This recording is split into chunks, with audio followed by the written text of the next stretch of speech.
Hello, beautiful friends.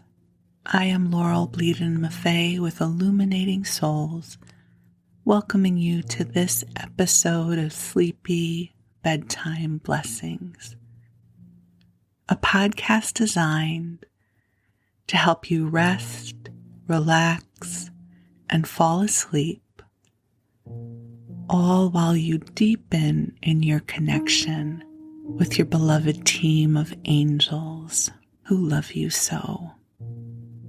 So this podcast is here to help create a sense of sanctuary and light, so that as you transition from your waking life into the deep mystery of sleep, that you do so in this loving, sweet, sacred space that the angels are creating for you. If we're meeting for the first time, I am an angelic practitioner, a spiritual teacher, and an encourager of souls. And I am here to help you open to your gifts, to the brightness of your spirit and your innate magic. And I do this through one-on-one angel sessions and soul mentoring and a variety of classes. And tomorrow or the next day when you're online, you can look me up at illuminatingsouls.com. You can sign up for my mailing list and you'll hear all about what I do during my waking hours. But when it gets to be time for sleep, I listen to sleep podcasts and have for the past few years. And they have become an essential part of my wellness. And that's why I was guided to create Sleepy Bedtime Blessings for you. You deserve a good night's rest. And there is something that is so precious about getting to fall asleep while a soft, loving voice keeps us company. You know, many of us grew up listening to a bedtime story, having someone read to us. And it's a very sweet experience. And if you've been listening to the podcast for a while and are enjoying it, I'm so grateful to know that this is supporting you. And if you're at all guided to support the podcast, I invite you to think about leaving a review on iTunes or Google Play. The reviews help others discern if they want to listen to the podcast too, or even if you want to share this with people you love, that would be awesome. Thank you in advance. But for now, it's your time to rest. So I invite you to take a deep breath in and out and cozy on in to your favorite sleeping position,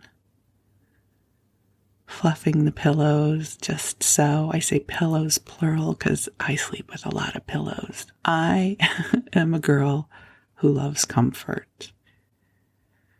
So I love it when I can have multiple blankets and pillows. I sort of build a cocoon for sleeping. So whatever you do to get comfortable and cozy, I invite you to snuggle on in. And I'm going to chat with you for a little bit, and then we will call in the angels who are already here. You can feel them. They're here. And then I'm going to read to you. And you don't have to stay awake the whole time. Actually, my hope is you're starting to drift off already. But The angels and I will be with you, and you'll be hearing my voice for the next hour or so, but the angels will stay with you all night. So one more big deep breath in, and just letting go of whatever was just sort of hanging on with you from the day you had. Just let it go. Whatever it is, you can pick it up again tomorrow if you need to. But for now, this is your time to replenish and go into that beautiful place where dreams live.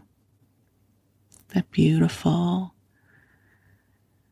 expression of rest when our bodies get to restore themselves. And where hopefully we get to experience a brighter tomorrow in the morning. And before I started recording, I picked an angel card for us so I could tune into what the angels wanted me to share with you. And a card came up. Miracles. Isn't that the best? So the angels will be infusing this broadcast with the divine energy of miracles for you. And I think we grow up thinking that miracles have to be extraordinary and beyond our abilities, But miracles also show up in the sweetest ways that can be so gentle, we might not even be aware we just experienced one. Some of you may have heard me share this story before.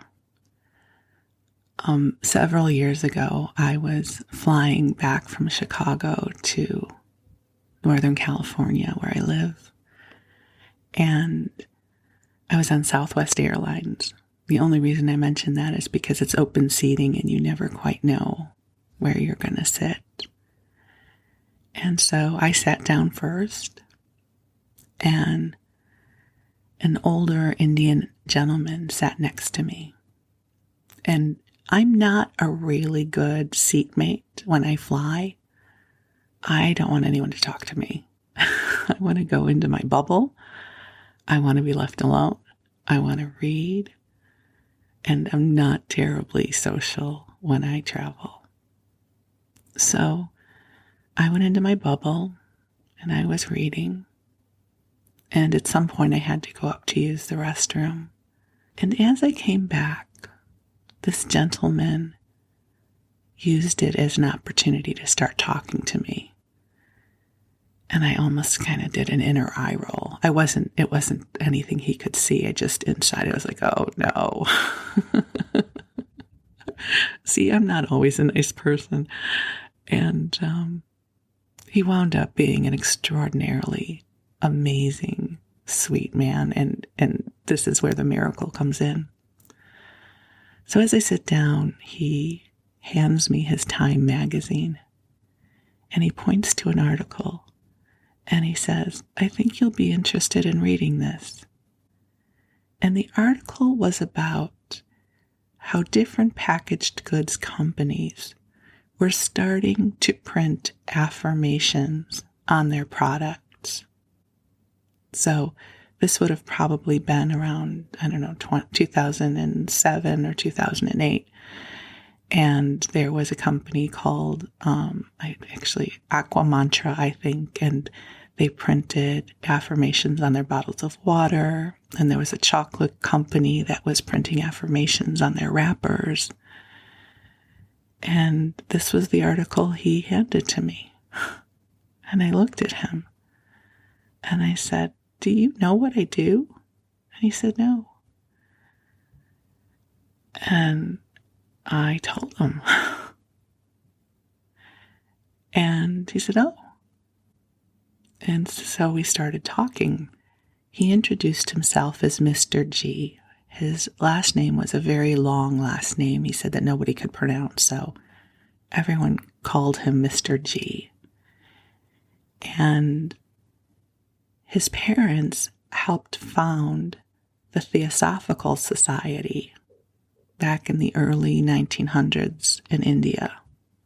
So the Theosophical Society was an amazing spiritual group that brought a lot of Eastern wisdom and traditions to the West.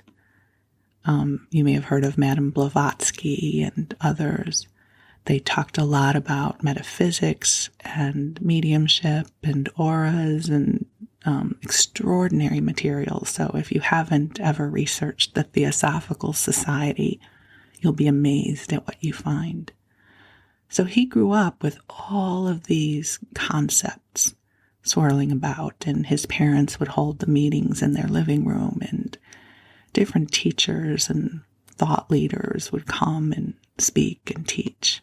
And I was sitting on this plane flying over the country, absolutely amazed that somehow the universe had orchestrated this moment.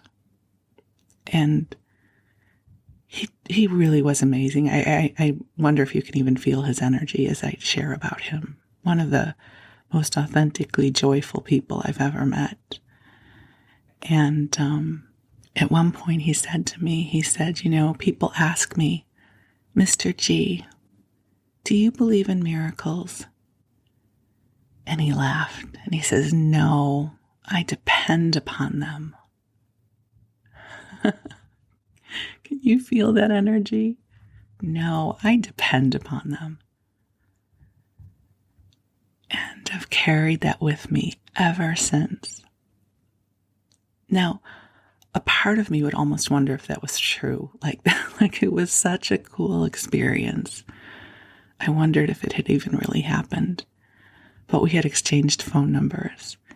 And he wound up leaving me a message on my voicemail, and also mailed me a care package of some articles he wanted me to read. And so I have proof Mr. G really existed, and we really had that exchange.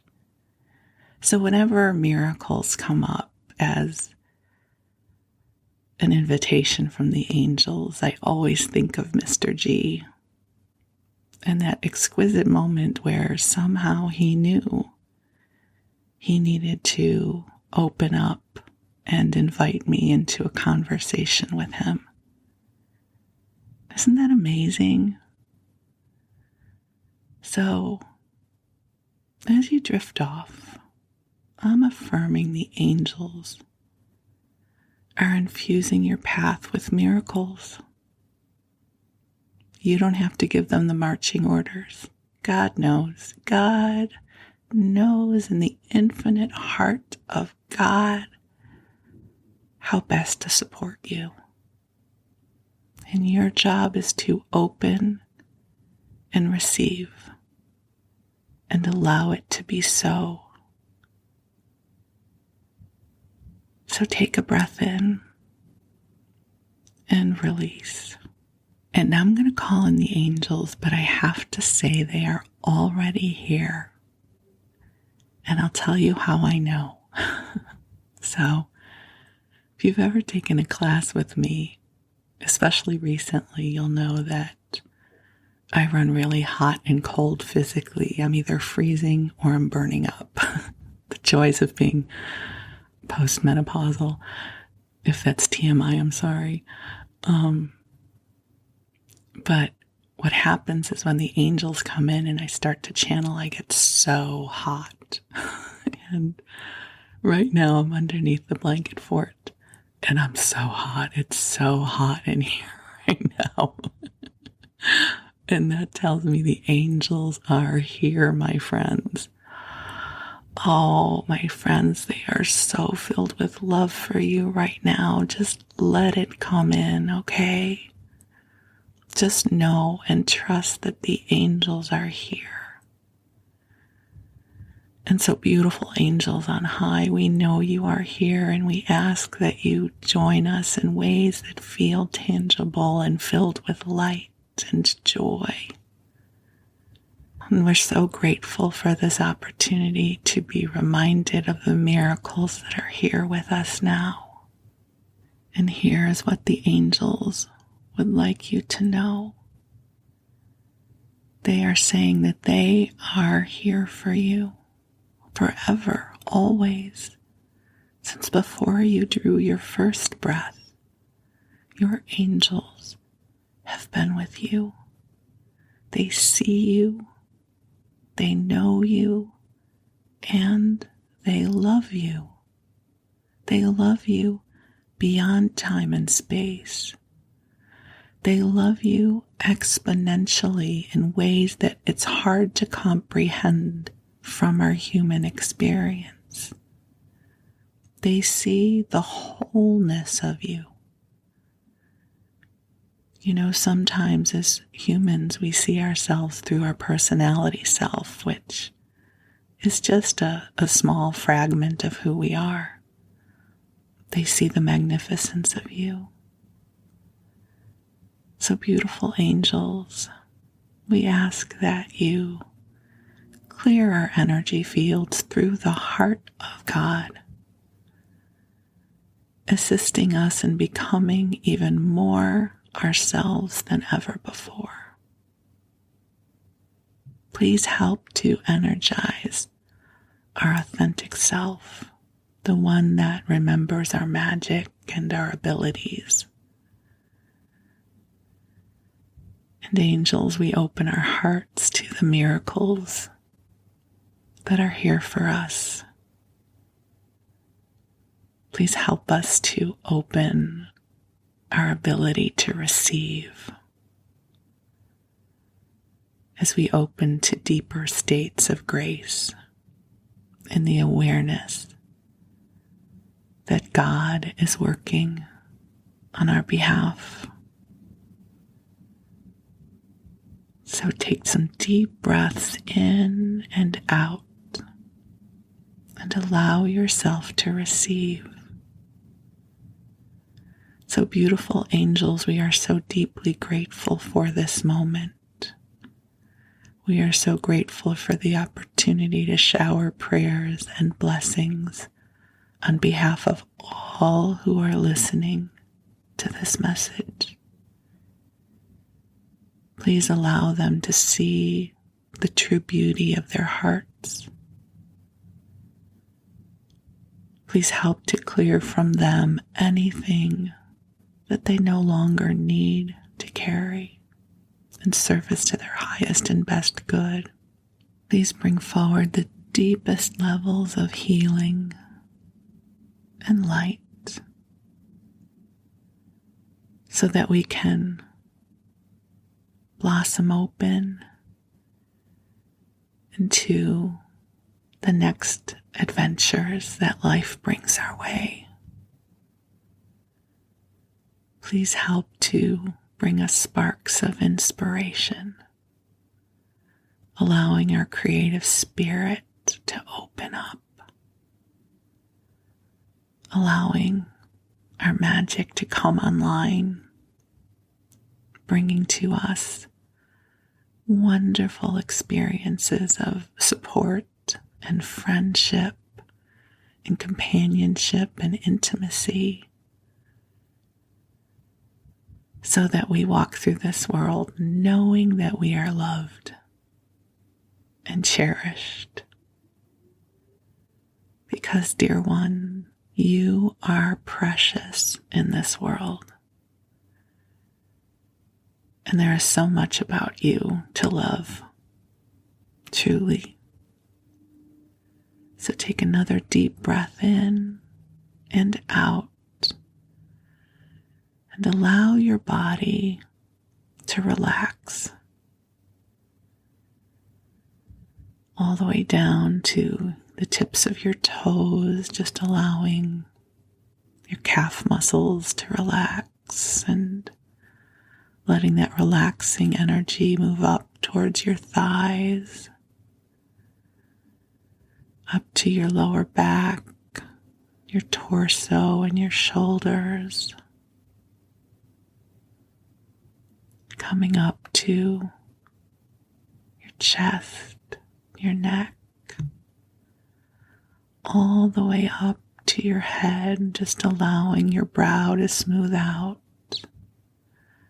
as the angels connect and clear your crown chakra to make it easier for you to connect with the divine. As you drift off, divine love is streaming to you now.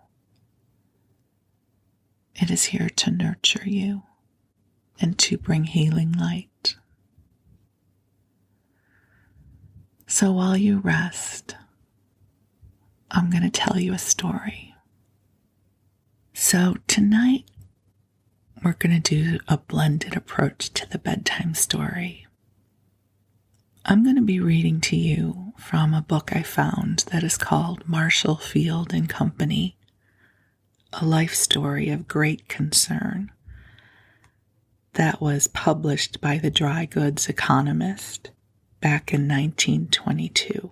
The name Marshall Field may sound familiar to you, or maybe you haven't heard of it before, but Marshall Fields and Company was an extraordinary department store in the Chicago area. And regarding the book, I haven't read the whole thing. I'm not sure why it's a story of great concern. I don't think there's a dark twist in it. That may just have been the way they spoke back then about certain things. The part of the story I'm going to read to you isn't necessarily about Marshall Field, the man, because there was a man who founded the store and that's his name, but more about the early days of the start of the department store. So if you grew up in Chicago, you knew about Marshall Fields. It's a high-end retailer that always had the best of everything.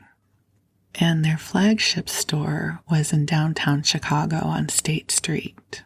And as a little girl, it was a big deal to get to go downtown and go to Marshall Fields. We usually would take the train. And I remember going down with my mom and my grandmother. And back then, this would have been the late 60s, early 70s. You dressed up to go downtown, so the trip to Marshall Fields usually involved party socks. And if you were a little girl of that era, you likely know what I'm talking about. The white socks that flipped down and had some lace on the end, and usually they were slipped into a pair of patent leather Mary Janes. So I have beautiful memories of Marshall Fields, and we would go downtown, and I even think I carried a little pocketbook, a little girl pocketbook. Again, I seem to recall it was patent leather and white and fit on my little wrist. And the train would pull up, and we would get out and go into the store, and I seem to recall that we would enter through the basement, and the basement at Fields was a thing. And I don't know if we'll get to it tonight, but there's a chapter about it that I'll read to you at some point. And we would go to the Walnut Room or the Wedgwood Room. They were both cafes that they had, and they were extraordinary. There was this huge, huge Tiffany domed ceiling. And at Christmas, they would erect a giant Christmas tree. And it was a seasonal treat to get to go downtown and have lunch under the Christmas tree. And here's a little bit about my personal experience with that store. So I decided that I wanted to work in television. I shared with you about that on another episode, and I enrolled in a art school in Chicago, and one of the ways you would move forward and hopefully getting a job when you graduated was to get an internship. And I wound up getting an internship at Marshall Fields in their corporate video department. So way back then, companies would have their own in-house video departments that would make training videos. And in the case of Fields, they would make videos that would showcase new product lines coming in. And I was able to get an internship there, which was so cool. I got to know a lot about the history of the store and the layout of the store. And the store was huge. It took up an entire city block. And I think it is 7 floors of retail space. And then the 8th and 9th floors, one was corporate offices. And that's where I think my office was. And then I think the 9th floor was where they had the candy kitchen. I may not have the floors exactly right, but a little aside about the candy kitchen, shall we? Because Marshall Fields was famous for Frango mints. If you know, you know. Chicago, growing up in Chicago, you knew all about Frango mints. They were just delicious, succulent, melt-away chocolate, minty goodness. Now, I should mention that Marshall Fields was later bought out by Macy's, so the State Street store still exists, only now it's Macy's, and I think Macy's makes the Frango mints, but I'm sure Macy's is a lovely store. It just doesn't have that, warmth of heart in my life as Marshall Fields did. And what was so cool was, I've always been a foodie. I don't know if you know this about me. And I don't eat sugar anymore, and I wasn't eating sugar when I worked at my internship. And the reason I mention this is because we could go up to the candy kitchens and see them making the Frango mints. And they had a big cutter, like a wire cutter, where they would cut the pieces of candy. And there was always an uneven edge that would fall off into the box. And I remember the candy makers holding a foot-long block of Frango mint to me, saying, "You want some?" And I had to say no. I always remember that. I worked the whole internship and never ate a single Frango mint. I don't know how I did that. And Marshall Fields was known for extraordinary customer service. There's even a book that was published, I think in the 50s or 60s, called Give the Lady What She Wants, because that was the way they handled their customers, was to make sure people were pleased.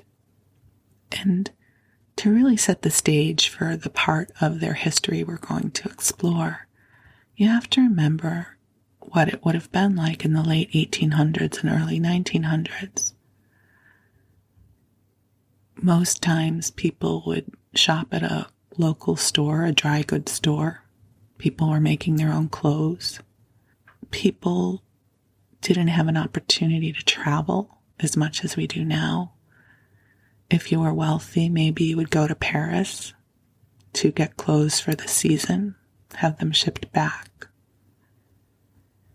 It was a time before there were a lot of visual aids.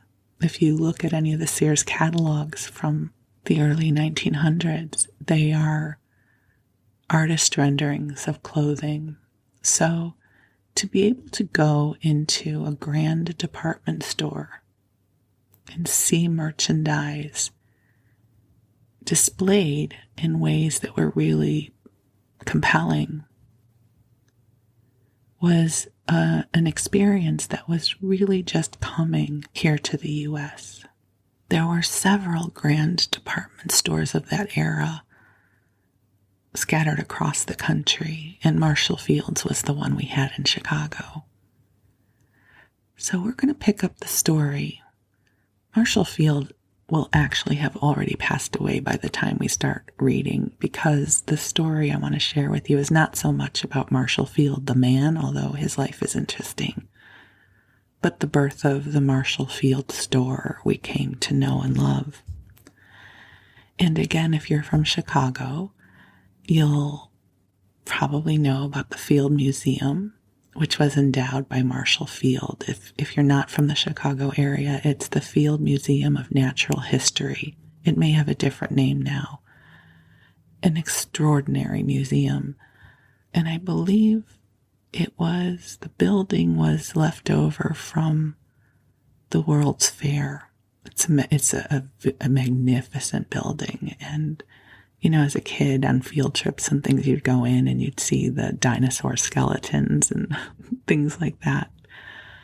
And that was Marshall Field who endowed it. He was succeeded in the presidency of the Marshall Field Company by John G. Shedd, which, again, if you're from Chicago, you know of the Shedd Aquarium, which was endowed by Mr. Shedd. So here we have two of the philanthropists who helped fund the major museums in the Chicago area, Marshall Field and John G. Shedd, who each in their own way helped birth the Marshall Fields we came to love. So this is where we're going to pick up our story. So we're picking up the story during the time that the State Street store was developing.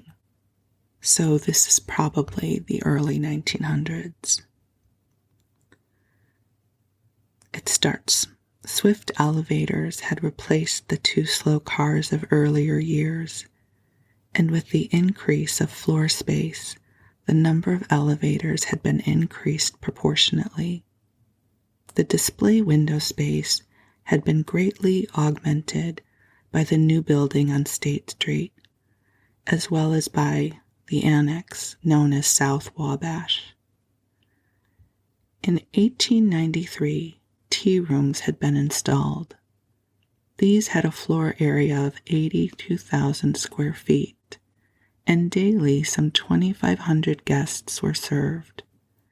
Rather tight quarters, apparently, but in those days people did not look for the space and freedom of movement that in the modern high-class restaurant are deemed essential. There had also been provided a restroom for customers with writing desks, stationery, and other conveniences. An innovation in the department store of that time, and therefore peculiar to Fields, was a comfortable restroom for men. For the employees, there were restrooms, a library, and an emergency hospital. There had also been a marked expansion of the wholesale business and its organization. In directing the construction of the South State Street building, Mr. Shedd was insistent on having it different from other large stores. To this end, he caused to be installed within the light well or rotunda 2 extraordinarily beautiful and costly domes of Tiffany art glass, one at the roof and the other between the 6th and 7th floors. The lower of these domes is the largest piece of iridescent glass mosaic work in existence and is a constant source of admiration to thousands of visitors to the world's greatest retail store, exceeding in its iridescent radiance the famous Taj Mahal in India. The upper dome, being at the roof, is illuminated by natural light. The lower dome sparkles with brilliant illumination and has all the appearance of reflecting and diffusing the sun's rays. The lighting is furnished, however, by electric lamps placed so as to bring out the beautiful iridescent glow. The upper dome makes a canopy or ceiling of sparkling and varicolored beauty, overhanging a beautiful fountain, which adds a wondrous charm to that deservedly popular portion of the many tea rooms. Among the noteworthy features of the Marshall Field and Company store is the large number of special rooms for the showing and sale of merchandise. When Mr. Shedd was directing the erection and equipment of the additions to the store in 1906, he realized that the attractiveness of merchandise is in a great degree dependent on the surroundings amid which it offered to the public. He saw, too, that if the higher grades of goods were given an air of privacy and of specialization, they would appeal more strongly to people of wealth and refinement, and furthermore, that such customers would appreciate the privilege of being able to make their selections undisturbed by the passing throng. He therefore caused to be constructed in various parts of the storerooms of a decorative character, yet in the best possible taste, each of these rooms being devoted to goods of a certain kind. And inasmuch as France, more perhaps at that time than in the present day, was the source from which came the most exclusive merchandise, an air of La Belle France was given to each of the rooms, and they were known familiarly, and still are, as French rooms. There is, therefore, a room for imported lingerie, another for the finest examples of needlework and infants' wear. There is the salon in which fine gowns are exhibited. There is a salon for the debutante, the nature of the merchandise shown therein being apparent from the name. There are rooms wherein fine fancy linens are shown, just as they would in a well-ordered home. On the furniture floor there are rooms which enable the prospective purchaser to see how tables and chairs and buffets and dressers will look in living room, dining room, chamber. There are rooms where fine china and glassware can be inspected amid their natural surroundings of fine napery and silverware and floral decorations. These rooms are richly carpeted. Their walls are in tasteful, subdued colors, and are further adorned with electric light brackets that are both useful and ornamental. One of the rooms in which exquisite table linens are displayed has the walls paneled in rich wood to the ceiling, as in an English manner of the Elizabethan or Stuart period. A fireplace, draperies, chairs, and other furniture, besides the dining and serving tables, carry out the period idea. And needless to say, the handsome rug on the floor is of an appropriate pattern. From the ceiling hang 2 chandeliers with electric lights and candle effect. The room in which French lingerie is shown is hung with tan taffeta draperies that harmonize with the blue floor covering and the boudoir furniture, which is in a delicate ivory tint. For the selection of morning apparel, there is a secluded salon with woodwork and furniture in gray enamel and with hangings in a wisteria tone.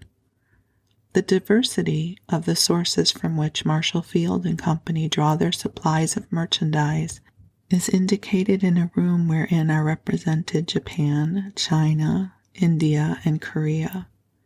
Rich gold-threaded embroideries, antique bronzes and brasses are among the art objects on display in this interesting section. In the dress department, there is a room so spacious that its furnishings include 2 tables almost as large as those one finds in a director's room. This room is richly carpeted. The rear wall is formed of mahogany panels. The front is formed by showcases. At one end of the room is a small stage with a semicircular front. On this stage, at the time of our visit, there was a table on which was a vase of beautiful flowers. There were also 2 sumptuous armchairs. The other end of the room is formed by 2 arches, and in these were rich draperies artistically looped. The rooms fitted up for the display of furniture are 30 in number, and each is a gem in its own perfect way. For the businessman there is a room fitted and furnished as an office, one that a great financier or captain of industry would be glad to call his own. Yet these rooms, almost indescribable as they are in their beauty, originality, and refinement, are but a gilding of the lily. Throughout the store the appointments are of the most superb character, yet in perfect good taste. For example, the carpeting laid in numerous sections of the store, if laid end to end in a width of 27 inches, would measure no less than 54 miles. Unique also is the woodwork which holds the mirrors surrounding the pillars in certain of the garment sections. At the corners of such pillars, the woodwork is formed into a hollow curve, and from the floor to the cornice of the woodwork, there runs, apart from the main woodwork, a fluted column with a carved capital which joins the cornice. And then the size and the extent of the various sections. Only a dry goods or department store man or woman perhaps can adequately appreciate this characteristic of Marshallfield and Company. Taking them at random, where one can see such world-famous laces, hosiery, handkerchiefs, toilet goods, but it would be useless to go through the list. The extent of the store itself is evidence of the space which each stock is accorded. Thus, 23 years ago, what is now probably the most extensive furniture section in the world consisted of one small room in which were handled furniture, upholstery, bedding, and blankets. The room in question had a floor space of about 14,000 square feet. A space of only 3,000 feet was devoted to furniture. Moreover, the furniture in question was all of antique character. In 1898, greatly enlarged space was given to antique and domestic furniture. Since that time, there has been a gradual expansion of this section until it now occupies an aggregate area considerably more than the entire city block. The lengths to which Marshallfield and Company go in the effort to make their store attractive to the public are exemplified in the fact that throughout the furniture section the floor is carpeted.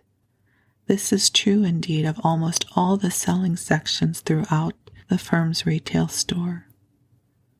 The furniture section, as already stated, includes no less than 30 display rooms, all of which are furnished in the most complete manner, showing fully equipped dining rooms, living rooms, chambers, etc. One of the extensive divisions of the section is that which is devoted to furniture for outdoor and porch purposes. To this class of furniture, 17,000 square feet of floor space are devoted. One of the features of this section is a sun parlor and porch fitted up in realistic style. There is also a section devoted to the sale of furniture for children. While due attention is given to furniture of modern production for all purposes in the home, the office, and the hotel, antique furniture continues to be a noteworthy factor in the section. In order that such furniture may be shown in proper surroundings, rooms that themselves are genuine antiques are provided. One of these rooms is walled in the wainscoting, to use the old-fashioned word, or paneling as we call it, taken from an ancient mansion in Glasgow, Scotland. Another room is paneled in wood taken from an old mansion in London. This is known as the deal room because of the name given in England to the kind of wood of which the paneling is composed. Equally antique in its atmosphere, but of modern construction, is a room paneled in oak and with accessories in the style of the period of the Stuart kings of England. A spacious room is provided for assembling before a customer all the decorations and fittings for a room, furniture, draperies, rugs, etc. These are collected at the time and for the purpose from a number of sections.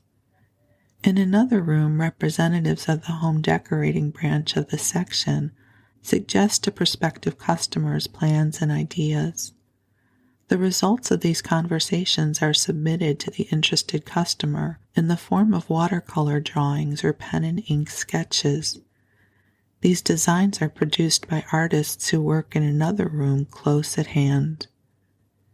In the room in which the conferences are held between customers and the section's home decoration experts, it was interesting to note a list, in large type, of the various things a decorator must bear in mind during the course of such discussions. In the toy section, there are employed no less than 100 salespeople.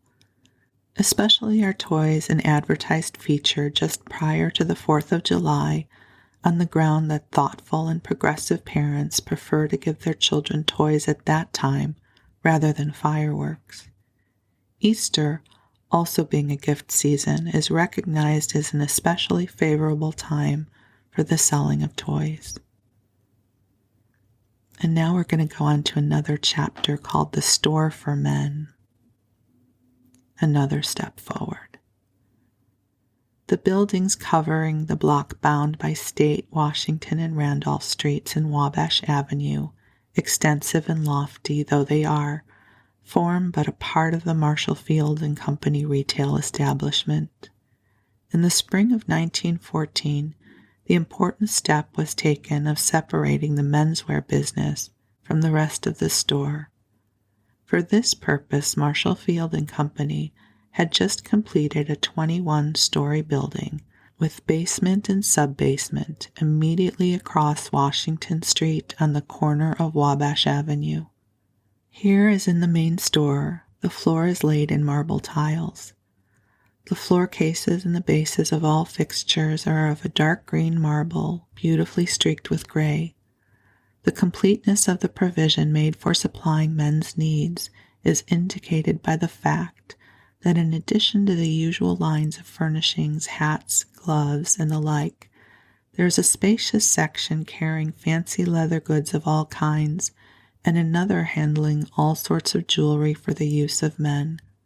That careful consideration has been given what a man might want to purchase in the store for men is proven by the fact that on the 5th floor there is a line of trunks and bags of the most serviceable character, placed there to accommodate the man who is in a hurry and has not time to go over to the traveler's luggage department in the main store.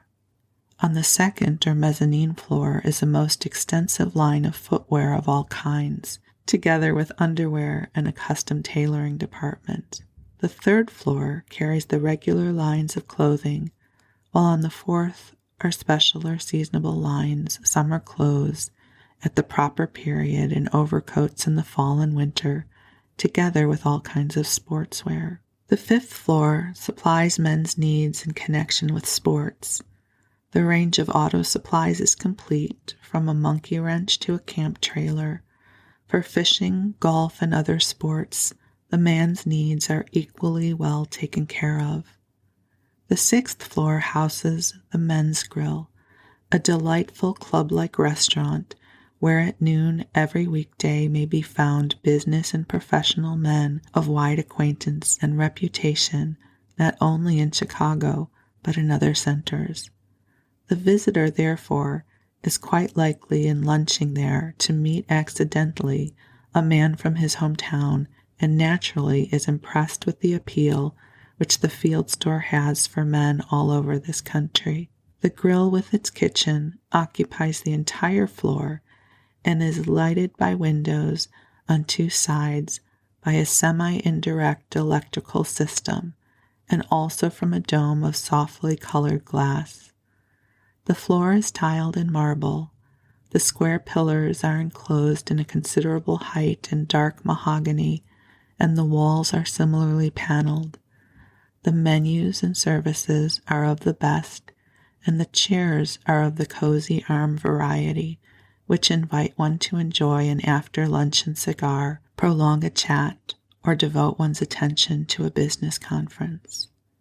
A striking feature of this men's grill is the great central fountain in polished marble and metal.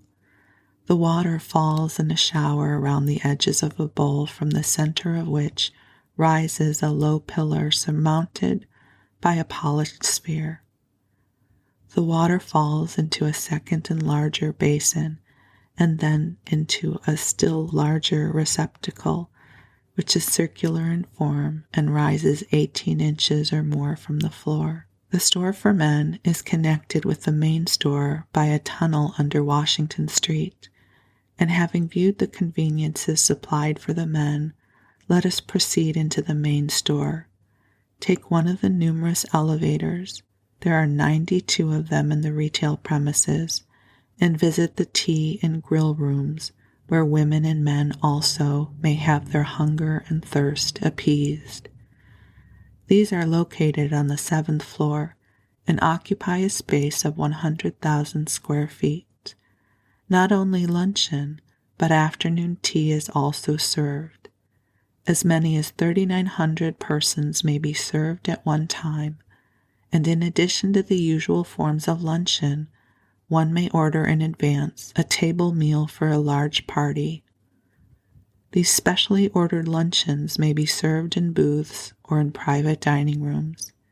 In many instances, conventions and clubs have taken advantage of this service, though with such large numbers, one of the very large rooms usually occupied by the general public is devoted to this purpose. The larger rooms or tea rooms proper, being situated on the wide gallery which runs around one of the light wells or rotundas, have an unusually spacious and lofty air, and as already mentioned, they have the benefit of the wonderful light effects provided by the dome, which forms a large part of the ceiling.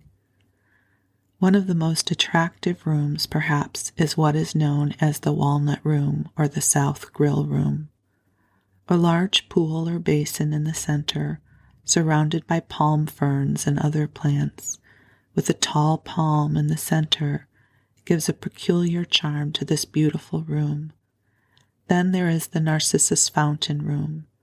The fountain is of marble in a chaste and somewhat severe design. This room is a favorite for afternoon tea as well as for luncheon purposes. The smallest room of the group is known as the Wedgwood Room, being furnished and decorated in the blue and white that is reminiscent of the famous Wedgwood pottery. It seats about 125 people and is in demand not only for luncheon and afternoon tea, but also as a breakfast room for the use of early shoppers and out-of-town visitors. Not only are the Marshall Field and Company tea rooms noted far and wide for what they serve and the way they serve it, they also comply with requests from customers for information as to how any especially acceptable dish is made. So great was the number of requests for one recipe that the firm had it printed on a card. Of this one recipe, over 15,000 copies were thus distributed. No visitor to the tea rooms or men's grill can fail to be impressed with these words, which were printed on the menu: a store of service, surface and merchandise, service and conduct. And so with that, my beautiful friends, we're going to leave the magical world of Marshall Fields. You know what I loved so much about reading this was I remember both as a little girl getting to go to the tea rooms and also during my internship having to set up AV equipment at the Narcissus Room or the Wedgwood Room where they would do trainings, and everything was always done with such a flourish. It really brings my heart joy to share these memories with you and explore the history of this grand department store that was a part of my upbringing. And I'm glad to get to share it with you.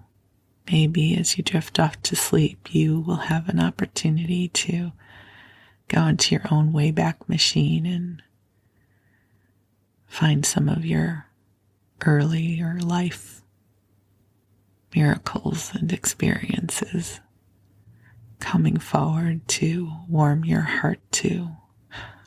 So, I wish you a good night's sleep. The angels will stay with you. You are precious and you are loved, and I am deeply grateful for you. Blessings to you.